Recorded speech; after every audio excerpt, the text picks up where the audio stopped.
السلام علیکم ورحمۃ اللہ وبرکاتہ۔ محترم سامعین، یہ شعبان المعظم کا مہینہ چل رہا ہے جو بہت ہی فضیلت والا مہینہ ہے۔ اس کے اندر ایک رات ہے جس کو شب برات کہا جاتا ہے، یعنی وہ رات جس میں مخلوق کو گناہوں سے بری کر دیا جاتا ہے۔ یہ ایسی رات ہے جس میں اللہ تبارک و تعالی بہت سے لوگوں کی مغفرت کر دیتا ہے۔ اس رات کی بہت فضیلت ہے۔ حضرت عائشہ صدیقہ رضی اللہ عنہ فرماتی ہیں کہ شعبان کی 15ویں شب کو میں نے نبی اکرم علیہ السلام کو اپنی آرام گاہ پر موجود نہ پایا تو تلاش میں نکلی، دیکھا کہ آپ جنت البقیع کے قبرستان میں ہیں۔ پھر مجھ سے فرمایا کہ آج شعبان کی 15ویں رات ہے، اس رات میں اللہ تبارک و تعالی آسمان دنیا پر نزول فرماتا ہے اور قبیلہ بنو کلب کی بکریوں کے بالوں کی تعداد سے بھی زیادہ گناہ گاروں کی بخشش کر دیتا ہے، مغفرت فرما دیتا ہے۔ اسی طریقے سے دوسری حدیث میں ہے کہ اس رات میں اس سال پیدا ہونے والے ہر بچے کا نام لکھ دیا جاتا ہے، اس رات میں اس سال مرنے والے ہر آدمی کا نام لکھ دیا جاتا ہے۔ اب ذرا غور کریں کہ ہو سکتا ہے کہ اگلے سال ہمارا بھی اسی فہرست کے اندر نام آ گیا ہو۔ اس لیے ہم کو خوب اچھی طریقے سے اللہ تبارک و تعالیٰ سے ڈرتے ہوئے زندگی گزارنی چاہیے۔ اسی طرح ایک روایت میں ہے کہ اس رات میں تمام مخلوق کی مغفرت کر دی جاتی ہے سوائے 7 لوگوں کے۔ چونکہ یہ اتنی فضیلت والی رات ہے، اتنی بابرکت رات ہے کہ اللہ تبارک و تعالیٰ اس میں اکثر لوگوں کی مغفرت کر دیتا ہے، بلکہ اللہ تبارک و تعالیٰ اس رات کو ہمیں عطا ہی اس لیے کرتا ہے کہ میرے وہ تمام بندے جو گناہوں کے اندر ملوث رہتے ہیں اس ایک رات کے اندر ہم کو منا لیں اور میں ان کی مغفرت کر دوں۔ اللہ تبارک و تعالیٰ اسی لیے ہم کو یہ رات عطا کرتا ہے۔ لیکن 7 ایسے لوگ ہیں جن کی اللہ تبارک و تعالیٰ اس رات میں بھی مغفرت نہیں کرے گا۔ ان میں سب سے پہلا شخص کون ہے؟ نمبر 1 پہ ہے مشرک، یعنی شرک کرنے والا، کافر وغیرہ، ان کی مغفرت نہیں ہوتی۔ اسی طریقے سے دوسرے نمبر پہ ہے والدین کا نافرمان، والدین کو تکلیف پہنچانے والا، ماں باپ کو دکھ میں رکھنے والا، ایسے شخص کی بھی اللہ تبارک و تعالیٰ اس رات کے اندر مغفرت نہیں کرتا ہے۔ اس لیے جن کے والدین ناراض ہوں وہ جائے اپنے والدین سے معافی مانگ لے، وہ معاف کر دیں گے۔ اللہ تبارک و تعالیٰ کی ذات سے امید ہے کہ اللہ تبارک و تعالیٰ بھی معاف فرما دے گا۔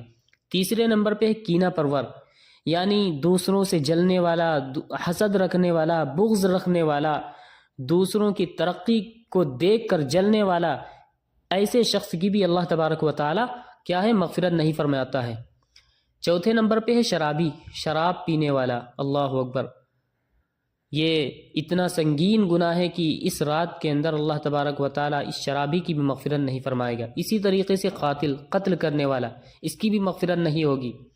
اور چھٹے نمبر پہ ہے شلوار کو ٹخنوں سے نیچے لٹکانے والا، پینٹ کو ٹخنوں سے نیچے لٹکانے والا۔ یاد رکھیے یہ مسئلہ مردوں کے لیے ہے کہ جو مرد جس کے ٹخنے بند ہوں گے پینٹ کے ذریعے سے یا پیجامے کے ذریعے سے یا تہبند کے ذریعے سے، کسی بھی طریقے سے اگر اس کے ٹخنے بند ہوں گے تو اللہ تبارک و تعالیٰ اس رات کے اندر اس کی مغفرت نہیں فرمائے گا۔ اب ذرا غور کریں کہ اس گناہ کے اندر اکثر لوگ شامل ہوتے ہیں، پڑھے لکھے بھی عام طور پہ اس کے اندر شامل ہو جاتے ہیں۔ ٹخنے چھپانے کے بارے میں آپ صلی اللہ علیہ وسلم کی حدیث موجود ہے، ما اسفل من الکعبین من الازار فی النار، کہ ٹخنوں کا وہ حصہ جو پیجامے سے چھپا رہے گا وہ جہنم کے اندر جائے گا۔ بہت سنگین گناہ ہے، اس پہ ہم سب کو توجہ کی ضرورت ہے۔ تھوڑی سی توجہ ہم کر لیں تو انشاءاللہ ہم اس گناہ سے بچ جائیں گے۔ حالانکہ ہم کو یہ بہت معمولی سی بات لگتی ہے کہ خالی ٹخنے ہی تو چھپے ہیں، کیا اس سے بگڑ رہا؟ حالانکہ یہ اتنا سنگین گناہ ہے کہ اللہ تبارک و تعالیٰ اس کی وجہ سے مغفرت سے محروم کر دیتا ہے۔ اس سے اندازہ کریے کہ یہ کتنا بڑا گناہ ہے۔ اس لیے اب کوشش کریں کہ انشاءاللہ ٹخنے نہ چھپنے پائیں۔ پینٹ پہنتے ہیں بس تھوڑا سا اوپر کر لیں، کیا بگڑ رہا ہمارا؟ اس لیے کوشش یہی ہونی چاہیے کہ ہمارے ٹخنے نہیں چھپنے چاہیے۔ 7ویں نمبر پہ آتا ہے چغل خور، چغلی کرنے والا۔ ان 7 لوگوں کی مغفرت نہیں کرتا ہے۔ اب ذرا غور کر لیں کہ ان ساتوں لوگوں کو سامنے رکھ کر ہم اپنی زندگی کے اوپر غور کریں، کیا میرا نام بھی اسی فہرست کے اندر تو نہیں آ رہا؟ اگر آ رہا تو اس گناہ سے باز آ جائیں، اس حرکت سے باز آ جائیں اور اللہ تبارک و تعالیٰ سے سچی و پکی توبہ کر لیں، انشاءاللہ اللہ تبارک و تعالیٰ معاف فرما دے گا۔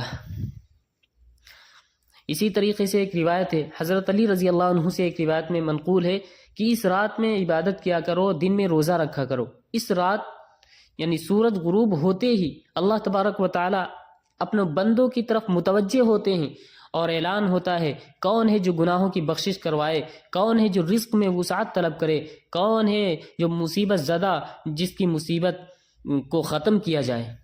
یہ اعلان ہوتا رہتا ہے